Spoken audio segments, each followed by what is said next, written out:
Assalamualaikum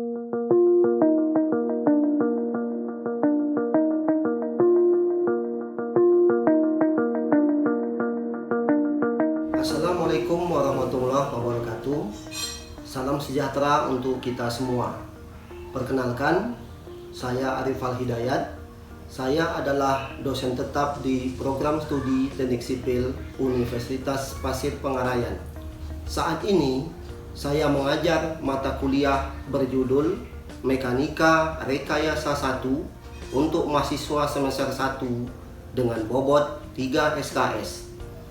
Dalam video ini saya akan menjelaskan mengenai teknik-teknik pengajaran saya yang menggunakan metode DIA atau dikenal sebagai Delivery, Interaction, dan Assessment. Selanjutnya, saya akan satu persatu menjelaskan mengenai deskripsi mata kuliah, kemampuan yang diharapkan, dan juga metode pembelajaran mata kuliah ini. Mekanika Rekayasa 1 merupakan mata kuliah wajib bersyarat dari mata kuliah selanjutnya, yaitu Mekanika Rekayasa 1, 2, 3, dan 4. Struktur beton, struktur baja, dan struktur kayu. Mata kuliah ini membekali mahasiswa agar mampu menganalisis dan merencanakan struktur pada statis tertentu. Capaian yang diharapkan dari mata kuliah ini ada 3 hal yang utama, yaitu capaian yang pertama, mahasiswa diharapkan mampu menjelaskan, memahami dasar-dasar statika pada statis tertentu. Untuk capaian yang kedua adalah mahasiswa dapat memahami perhitungan gaya-gaya yang bekerja pada bangunan konstruksi. Untuk capaian yang ketiga adalah mahasiswa mampu menganalisis dan merencanakan struktur pada statis tertentu. Berikutnya, saya akan menjelaskan mengenai 6 materi pembelajaran utama yang akan saya berikan selama 14 kali pertemuan tatap muka maupun secara online pada saat ini dalam satu semester Mekanika Rekayasa 1. Yang pertama adalah pengertian tentang gaya, jenis perletakan atau tumpuan, reaksi perletakan, besaran bidang momen, bidang lintang, dan normal, serta prinsip perhitungan balok Gerber. Seperti yang telah saya sampaikan di awal video, bahwa metode pembelajaran yang saya gunakan adalah dengan metode DIA. Berikut adalah penjelasan mengenai masing-masing bagian dari pembelajaran DIA tersebut. Yang pertama, mengenai teknik pembelajaran delivery. Dalam penyampaian materi saya menggunakan acuan beberapa buku referensi Mekanika Rekayasa yang selalu saya jelaskan di awal pertemuan kuliah kepada mahasiswa. Buku yang pertama saya gunakan adalah milik Bapak Sumono berjudul Statika 1. Buku referensi yang kedua yang saya gunakan adalah milik Bapak Profesor Insinyur Sumono berjudul Ilmu Gaya Bangunan-bangunan Statis Tertentu. Buku referensi yang ketiga adalah milik Bapak Ferdinand dan R.C. Johnson Jr. berjudul Statika Mekanika untuk Insinyur. Dan buku yang terakhir adalah milik Bapak Insinyur Suwarno Wiyomartono berjudul Mekanika Teknik Konstruksi Statis Tertentu 1. Setelah itu, setiap pertemuan saya menggunakan strategi case metode untuk contoh kasus terkait mata kuliah serta beberapa soal yang harus didiskusikan. Selanjutnya, yang kedua yaitu interaction. Bagaimana saya berinteraksi dengan mahasiswa? Interaksi dengan mahasiswa saya lakukan dengan beberapa media. Yang pertama, Zoom meeting untuk mendukung pembelajaran secara sinkronus. Yang kedua, Smart Learning UPP yang di dalamnya terdapat materi-materi dan kolom-kolom diskusi yang telah disediakan untuk mendukung pembelajaran secara asinkronus. Dan yang ketiga, saya menggunakan grup WhatsApp, grup kelas untuk berdiskusi terkait materi maupun kendala yang terjadi selama proses perkuliahan. Teknik pengajaran yang ketiga dalam metode DIA adalah asesmen. Proses ini bagaimana cara saya mengevaluasi penilaian terhadap mahasiswa. Pada awal pertemuan, saya menjelaskan terkait penilaian, reward, dan punishment. Presentasi bobot penilaian terdiri dari kehadiran 10%, tugas dan kuis 30%, UAS 30%, serta UTS 30%. Untuk reward, akan mendapat nilai plus sesuai yang aktif dalam selama proses pembelajaran. Untuk punishment, diberlakukan pengurangan nilai bagi keterlambatan pengiriman tugas, UTS, dan UAS. Hal ini saya terapkan kepada mahasiswa agar bisa menerapkan disiplin pada perkuliahan dilakukan secara tatap muka maupun tatap maya. Berikut ini adalah cuplikan pertemuan perkuliahan Mekanika Rekayasa 1 secara online atau daring dengan media Zoom Meeting. Baiklah, Bapak langsung saja akan membahas materi perkuliahan kita pada minggu kedua ini, di mana materi yang akan Bapak sampaikan adalah yaitu tentang peletakan ataupun tumpuan. Namun sebelum itu, sebelum kita membahas ke materi perkuliahan, ada baiknya Bapak jelaskan dulu tujuan dari pembelajaran kita, yaitu yang pertama, mampu memahami serta menjelaskan macam-macam peletakan atau tumpuan pada bidang konstruksi. Selanjutnya, mahasiswa diharapkan mampu membedakan jenis peletakan atau tumpuan dalam konstruksi gedung, jembatan, dan bangunan konstruksi lainnya. Adapun outline materi yang akan kita bahas pada pertemuan kali ini, yang pertama adalah definisi, fungsi, dan jenis peletakan tumpuan pada konstruksi. Yang kedua, nanti kita akan membahas yaitu gaya-gaya yang bekerja pada peletakan konstruksi. Baiklah, kita langsung saja menjelaskan tentang materi pertama, yaitu definisi, fungsi, dan jenis daripada peletakan ataupun tumpuan. Sebelumnya, Bapak sebelum membahas tentang definisi serta fungsi jenis peletakan ini, ada baiknya Bapak ingin menanyakan dulu kepada mahasiswa, kira-kira ada yang tahu enggak tentang apa itu peletakan? Kalau ingin memberikan komentar, silahkan tekan right hand pada layar. Ada yang punya komentar? Silahkan. Ada yang tahu enggak kira-kira apa itu peletakan? Ya, silakan. Muhammad Ariansah. Peletakan itu biasanya tumpuan, Pak. Tumpuan. Oke, sudah bagus, tapi masih belum lengkap. Kira-kira ada yang lain ingin berkomentar tentang definisi peletakan? Ini tentunya peletakan yang berhubungan dengan bidang konstruksi teknik sipil. Ya. Ini sebenarnya kan bisa dibayangkan ketika kita melewati sebuah jembatan, kemudian kita mau pergi keluar dari masuk area bandara, kan itu. Kira-kira apa gambarannya? Ada yang tahu nggak kira-kira definisi dari peletakan sebelum kita bahas mengenai yang lainnya? Ada lagi? Atau coba Bapak absen ini ya, Pak tanyakan ini di layar ini nampak gagah nih si Herman Thohir nih. Kira-kira menurut Herman apa itu peletakan? Silakan. Peletakan adalah suatu gaya untuk menghitung sebuah proyek, Pak. Gaya ya.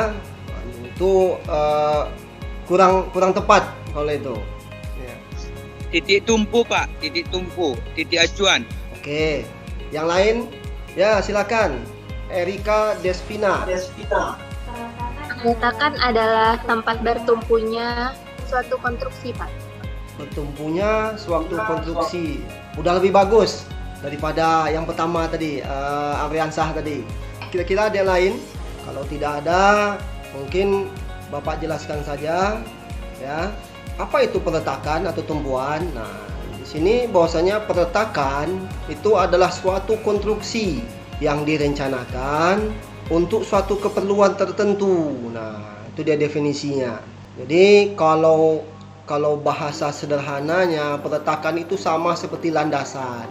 Ya, di saat landasan pacu. Nah, seperti di gambar samping ini kan, membuat jembatan itu kan mobil molennya kan berdiri di sebuah landasan itu, yang namanya peletakan. Ya, kalau kita lihat di situ dalam bentuk tadi beton kan, beton prategang. Nah, itu sama itu definisinya. Jadi peletakan itu suatu konstruksi memang yang direncanakan untuk suatu keperluan tertentu. Ya, jadi bukan beban ya. Selanjutnya, fungsi utama ya. Apa fungsi bagi struktur? Jadi fungsi utama suatu peletakan atau tumpuan itu adalah mengumpulkan gaya. Nah, ini tadi berhubungan dengan gaya yang kita bahas pada pertemuan pertama minggu lalu. Mengumpulkan gaya akibat muatan yang bekerja pada konstruksi dan meneruskannya ke bumi. Ya, artinya maksudnya ke permukaan yang mendukung gaya tersebut. Nah, kalau misalkan sebuah bangunan gedung, yang mendukungnya ya tadi diteruskan ke pondasi gitu. Ya, kalau jalan tadi ya tentu yang mendukungnya ya itu tadi tanah dasar dari konstruksi jalan tersebut. Nah, itu maksudnya. Ya. Nah, kemudian untuk melaksanakan tugasnya dengan baik ya, maksudnya tugas dari peletakan ini atau tumpuan ini, maka konstruksi itu harus berdiri dengan kokoh dan stabil. Artinya bidang peletakan ini memang harus kuat gitu. Makanya jangan heran kita banyak jumpai struktur tanah atau jalan yang ada di Provinsi Riau ini memang memang tidak stabil, sehingga kita bisa rasakan selama ini kita menggunakan kendaraan roda 2, roda 4 itu memang tidak nyaman memang. Ya, karena memang itu tadi bukan konstruksinya yang kurang bagus, tetapi memang perlakuan terhadap tanahnya itu belum kokoh. Nah, atau stabil. Nah, itu dia artinya. Sampai di sini sudah paham kira-kira mengenai definisi serta fungsi dari tumpuan atau peletakan? Gimana? Ini suaranya nggak ada nih, paham atau enggak? Atau ada yang mau bertanya? Paham ya, dipaham-pahamkan aja lah dulu ya. Oke, lanjut. Nah, selanjutnya kita akan membahas mengenai jenis-jenis peletakan atau tumpuan. Nah, dalam struktur bangunan teknik sipil itu dikenal 3 jenis peletakan dan tumpuan ini atau tumpuan ya, hanya terbagi 3. Yang pertama, peletakan atau tumpuan sendi. Yang kedua, peletakan atau tumpuan dalam bentuk roll. Dan yang ketiga, peletakan tumpuan dalam bentuk jepit. Nah, seperti apa bentuk-bentuknya? Nah, atau apa itu peletakan sendi? Kita urutkan definisinya dulu ya, satu persatu. Nah, peletakan sendi ini gambarnya. Ya, kalau ingin tahu bentuk peletakan sendi, ini dia. Ini sebuah konstruksi jembatan, ya, rangka baja tentunya. Ya, kalau dari bentuknya rangka baja, kan ditopang dengan baut-baut di sana. Ini dia. Yang namanya sendi itu ini dia, ditopang dan dikunci dengan baut. Nah, itu adalah atau bisa juga disebut peletakan sendi ini itu disebut atau engsel, yaitu merupakan salah satu tempat untuk bertumpunya sebatang balok. Itu definisi dari peletakan sendi. Kemudian peletakan sendi ini ya, dia dapat menahan gaya tekan atau gaya tarik dari berbagai arah vertikal. Ya, arah vertikal, kemudian dan arah horizontal. Gaya tekan dan gaya tarik ini tetap akan melalui pusat sendi. Nanti akan Bapak bahas lebih lanjut seperti apa gaya vertikal dan horizontal tersebut. Kemudian peletakan atau tumpuan sendi ini dia tidak dapat menahan gaya momen atau meneruskan momen. Gaya reaksi sendi ini dapat diproyeksikan pada arah vertikal dan horizontal saja. Nah, inilah penjelasan mengenai peletakan tumpuan sendi. Lanjut kita ke peletakan roll. Nah, kalau di dunia konstruksi, peletakan roll itu akan nampak seperti gambar di sebelah kiri layar. Itu ada nampak bulat. Nah, itulah dia peletakan roll. Ini di konstruksi jembatan ini. Jadi itu tidak dikunci, dia hanya diletakkan saja di permukaannya, tapi di bawahnya memang dikunci itu. Dia tidak akan bergerak, dia akan hanya berayun-ayun saja itu. Ya, di mana peletakan atau tumpuan roll ini tidak dapat menahan gaya tarik dan gaya tekan. Ya, kenapa? Karena memang kalau dia digeser, ditarik atau ditekan, ya dia tentu akan bergeser. Pergeserannya pun terjadi itu ke kiri dan ke kanan kalau dia dua dimensi.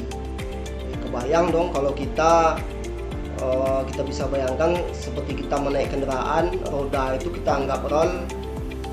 Kalau kita dorong tentu dia berjalan, bergeser dia.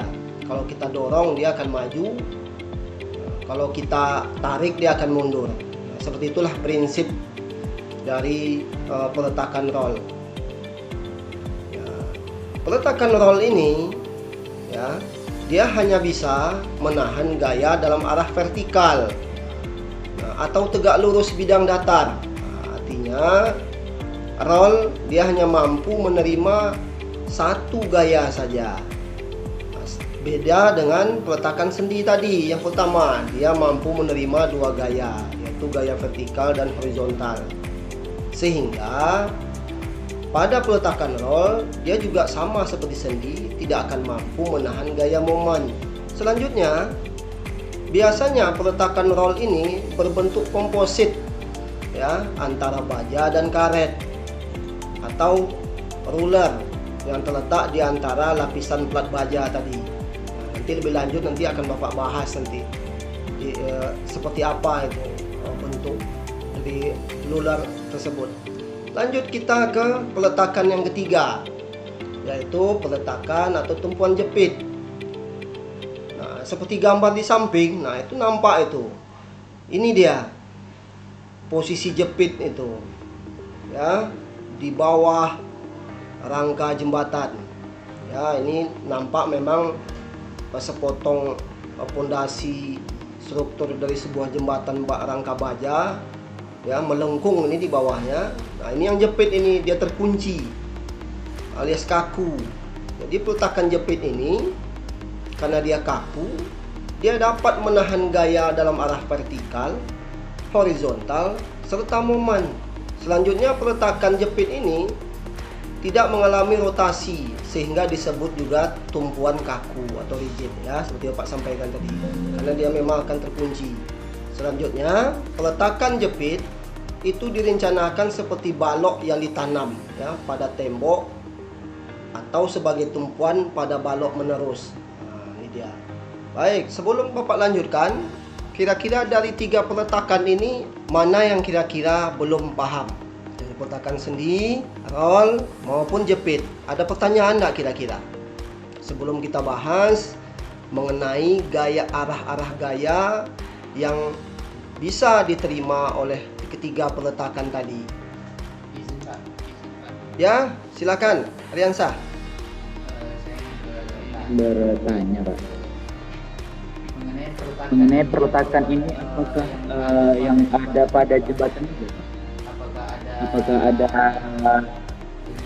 jenis lain itu, Pak? Selain jembatan? Oke, pertanyaan yang sangat bagus sekali ini, ya. Nah, memang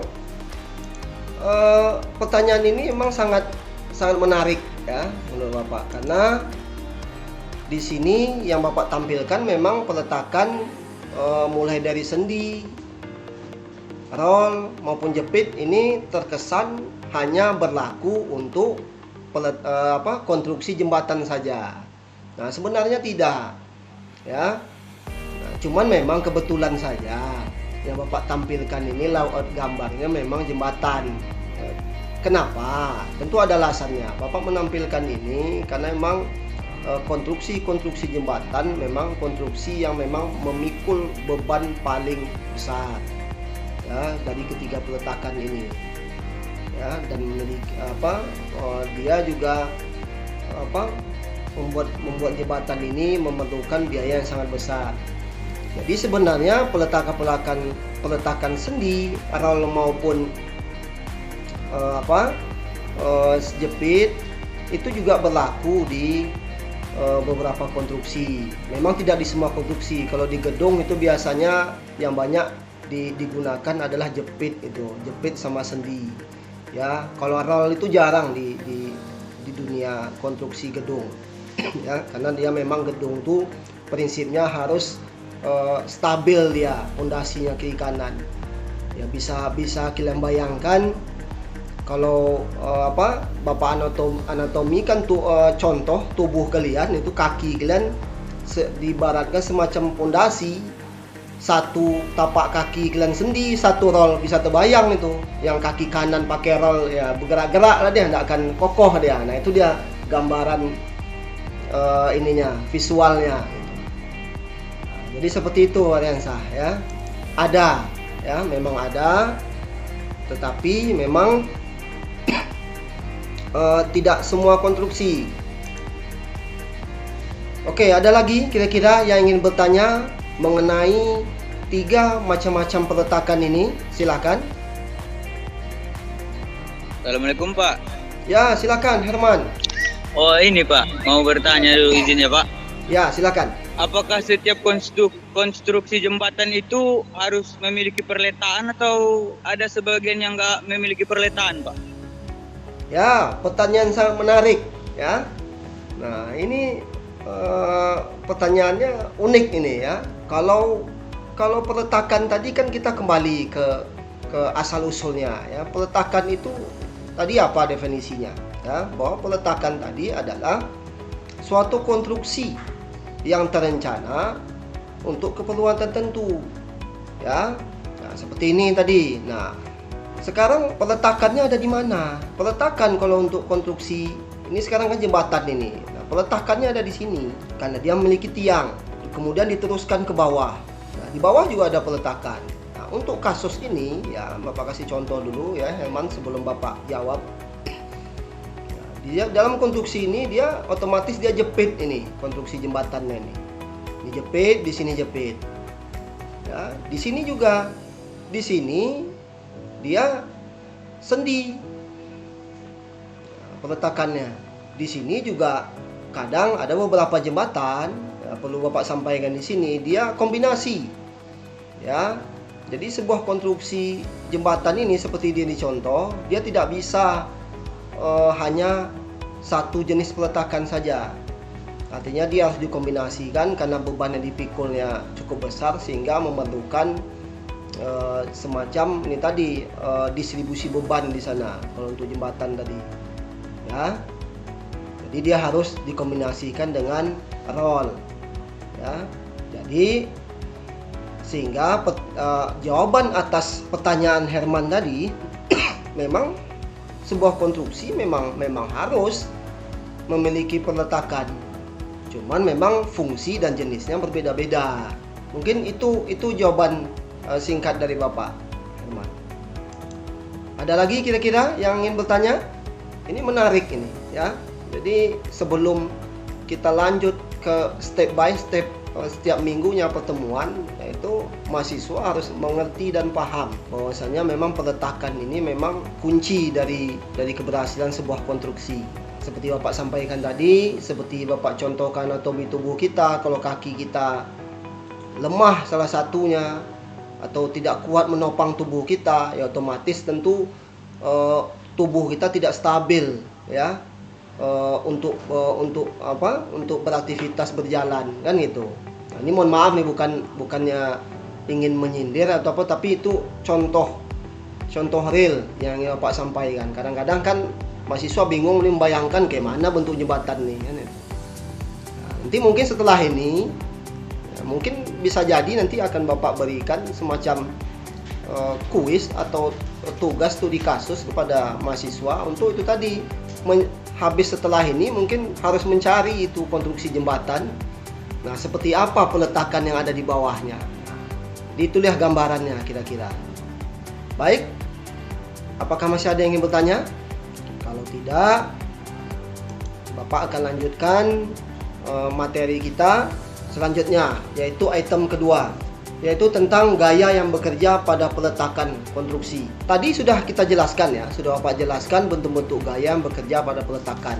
Di peletakan sendi ini, nah ini dia modelnya ya, yang tadi seperti digambar. Nah, gaya-gaya yang akan terjadi di sana, yang gaya horizontalnya ini bisa ke atas, tarik, jadi bisa dalam arah panah seperti ini. Di sudut ini AY dan sini titik Y di sini. Kemudian dalam arah horizontal titik X. Itulah dia menahan gaya vertikal dan horizontal. Ya. Nah, kemudian bahan konstruksinya ini ya bentuknya komposit baja ya. Kemudian di peletakan roll. Nah, ini dia peletakan roll. Dia ada yang tadi, yang kita nampak tadi ada rodanya ya. Nah, dia hanya mampu menerima gaya vertikal saja ya. Kalau gaya horizontal dia tidak bisa, dia akan bergerak seperti Bapak sampaikan tadi. Karena dia bisa bergeser ke kiri dan ke kanan. Jadi hanya bisa vertikal saja. Dan yang terakhir yaitu peletakan jepit. Nah, jepit ini dia ya, peletakannya kaku ini dia. Fixed support ya. Nah, peletakannya seperti ini sehingga dia memang tidak bisa bergerak kemana-mana. Dia akan bisa menerima gaya vertikal, horizontal, dan momen seperti ini. Nah, itu dia momen dipuntir. Kemudian sebagai penutup, Bapak akan memberikan pertanyaan kepada mahasiswa ya, sebagai penutup materi kita pada minggu kedua ini. Ini ada model-model kasus konstruksi. Nah, kira-kira yang gambar pertama ini peletakannya apa ini? Ada yang mau menjawab? Jepit, Pak. Jepit. Yang lain? Ada yang punya pendapat lain? Ini konstruksi gedung ini. Kemudian yang kedua, bentuknya seperti ini. Ini peletakannya apa? Sendi, Pak. Sendi, Pak. Ya, silakan. Sendi, Pak. Sendi, yakin? Ini ada bulatannya loh. Roll Pak, roll. Roll, nah ini mentang-mentang di apa sedikit ini berubah nih pikirannya. Oke, ada yang sendi, ada yang roll. Kalau ini tadi baru satu orang loh. Kira-kira apa? Jepit, Pak. Jepit, Pak. Jepit, yakin? Yakin, Pak. Yakin ya, berarti udah paham ini. Nah, ini betul ya, peletakannya adalah jepit. Kalau ini sekarang, kira-kira konstruksi jembatan ini, kira-kira peletakannya apakah sendi, roll, atau jepit? Roll. Nah, ada yang sendi. Yang mana yang betul ini? Kira-kira?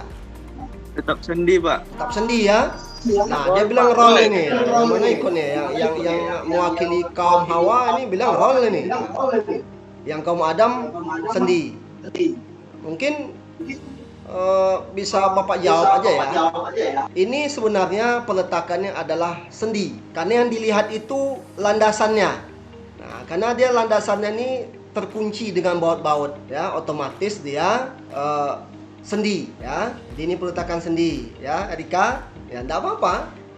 Ya, kita akan belajar, sama-sama belajar. Nah, mungkin ya, itu tadi untuk studi kasus Bapak minta nanti sebelum Pak akhiri. Jadi minggu depan tolong bawa minimal 2 foto tentang peletakan yang kita bahas pada minggu ini ya. Apakah dia jepit, sendi atau roll ya. Minggu depan tolong dibawa.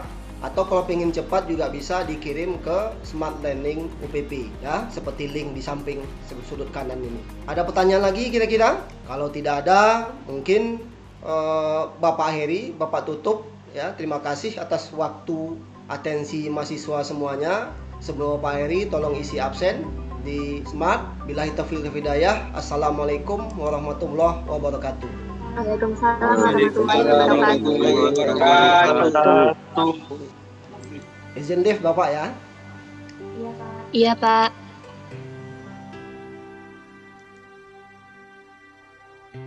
Baik, itulah penjelasan dan cuplikan terkait salah satu mata kuliah yang saya ambil, yaitu Mekanika Rekayasa 1 yang dilaksanakan secara online melalui Zoom Meeting.